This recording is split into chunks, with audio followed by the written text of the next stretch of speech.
Hello again from Metro Manila, the Philippines, Southeastern Asia. Um, I found an interesting article on the website of the Maclean's magazine, a long-time Canadian weekly magazine, written by Professor Blake Brown of St. Mary's University and published on August the 8th, 2018. Canada's desire for stricter gun control is rooted in our history.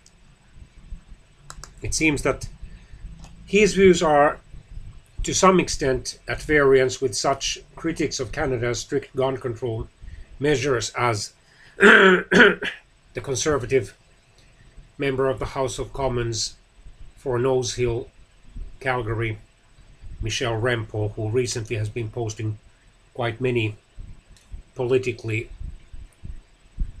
inclined videos on YouTube. Anyway, Dr. Blake Brown is an associate professor in the Department of History at St. Mary's University. The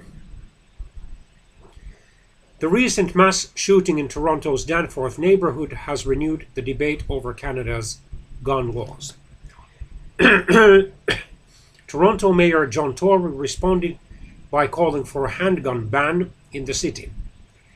Prime Minister Justin Trudeau suggested that the federal government will consider a nationwide handgun ban.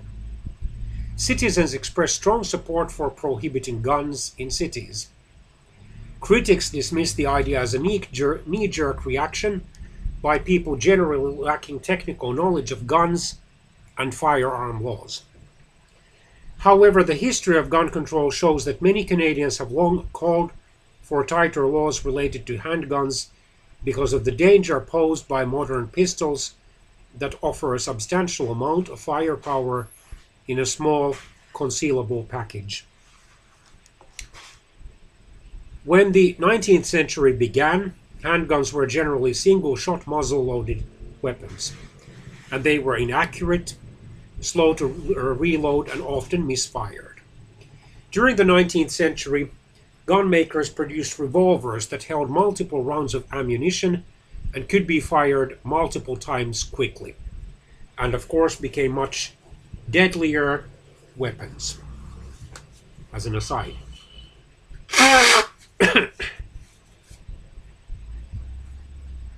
And naturally, as the revolvers began to be mass produced, their price dropped. In 1883, consumers could purchase a revolver in Winnipeg for just $1.50. Of course, it would be multiple times in today's inflation-ridden Canadian dollars. While Eaton's, that famous department store in Toronto, offered revolvers in 1899 for just $1.75. In 1871, the Globe of Toronto, probably the predecessor of today's Globe and Mail newspaper, called pistols an unmitigated evil and said every boy had pistol fever.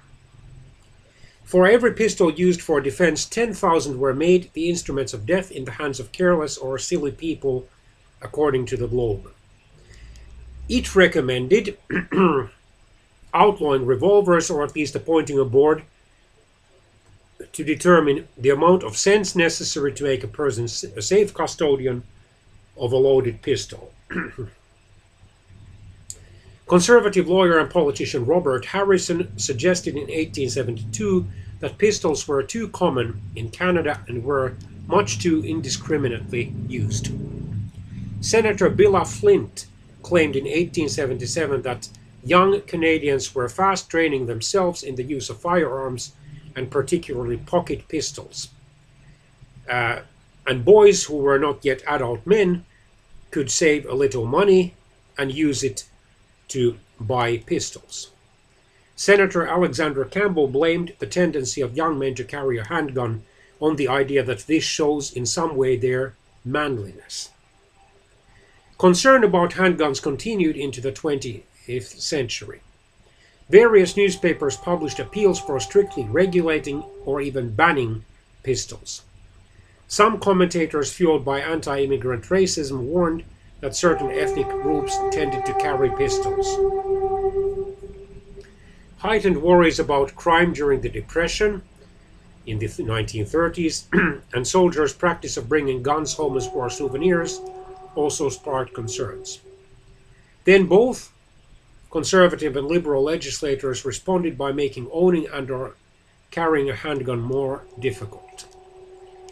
The Liberals, who were then in power at the federal level in Canada, in 1877 required that a person could carry a pistol if he had a reasonable fear of assault or injury to himself, his family, or his property. In 1892, the Conservatives, who were then power federally, required individuals to possess a certificate of exemption to carry a pistol unless the owner had cause to fear assault or injury.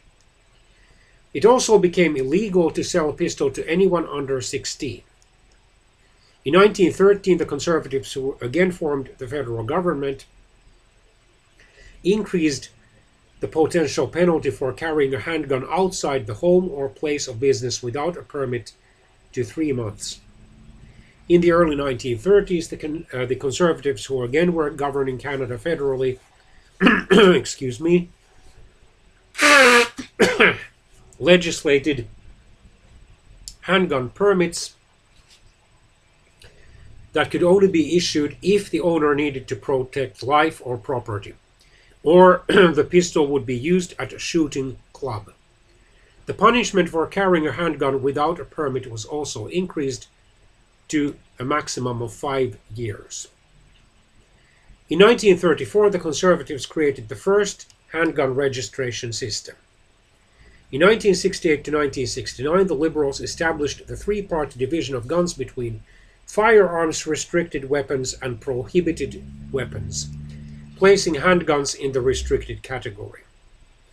In 1977, the Liberals banned carrying restricted weapons to protect property.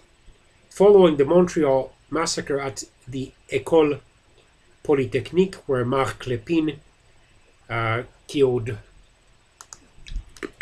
let's check.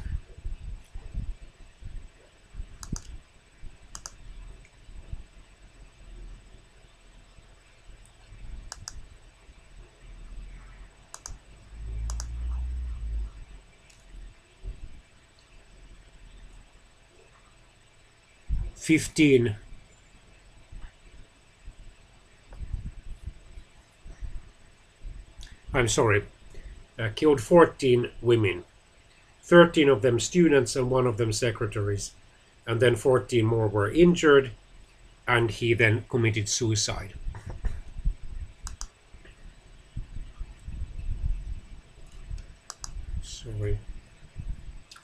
The Progressive Conservatives, who were in power federally, required purchasers to provide more background information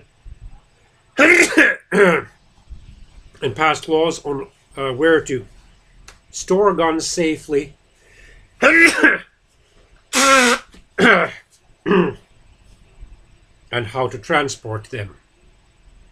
The Liberals, who replaced the Progressive Conservative in power at the federal level in 1993, later reclassified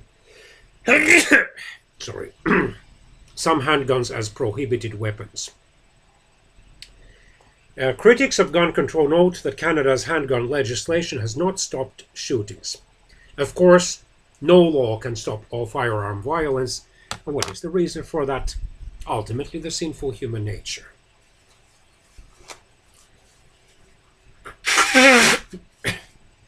Because there always will be, well, with the exception of the millennial kingdom, sometime in the future, wicked people who will want to either kill or wound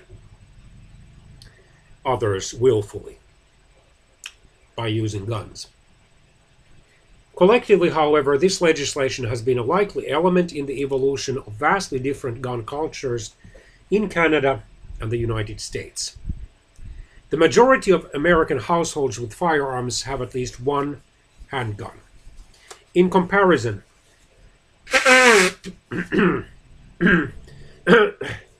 A relatively small minority of firearm owners in Canada possess pistols despite a recent increase in the number of restricted weapons in circulation. While about 10 times more people live in the United States than in Canada, the United States has approximately 100 times more handguns.